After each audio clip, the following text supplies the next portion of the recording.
It is so true what you are saying, and it also pains those of us who come from this community, because I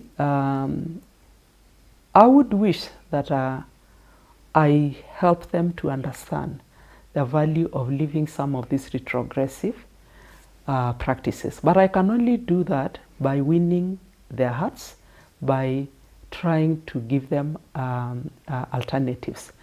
Maasai culture, of course, I can talk about because I am a Maasai, and it's divided into two. And there are those cultural practices which are very positive, and I would never wish that they are left out.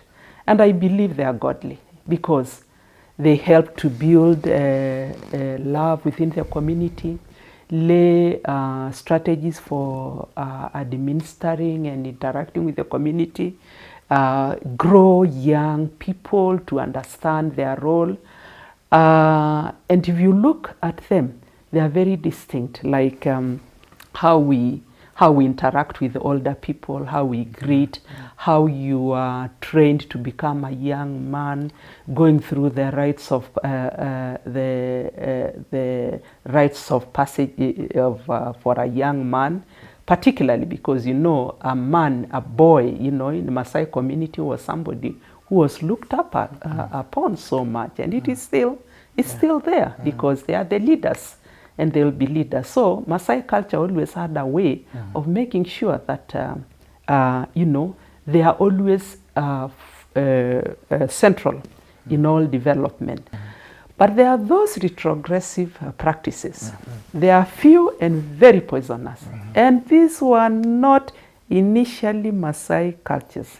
It was a way of bringing down somebody. FGM was to subdue a woman, to make sure that she is always down there.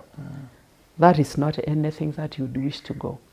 A woman who has not gone through FGM can still take care of her family so well, and even stand in the community proudly and contribute. Issues of forced marriages. I was not forced into marriage. In fact, let me give you an example. When I was taking my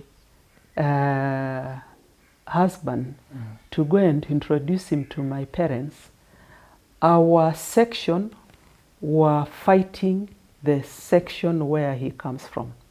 We were from Dalaliakutuk, and we are now Matapato. And those years, they were fighting and killing each other. So they were enemies. And my father, having been a chief, when we went, my uncles and my cousins, the young Maasai Moran, were shaking.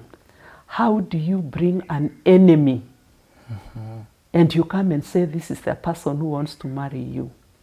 But my father, I always thank him. He stood among his relatives and said, I have pleaded for peace to come between these two warring sections of Maasais. If it is my child who is going to bring peace, so be it. And that is how we got married. So at that time it wasn't forced? It was, I was enforced. My parents accepted. And I don't know why you would force somebody to marry somebody she doesn't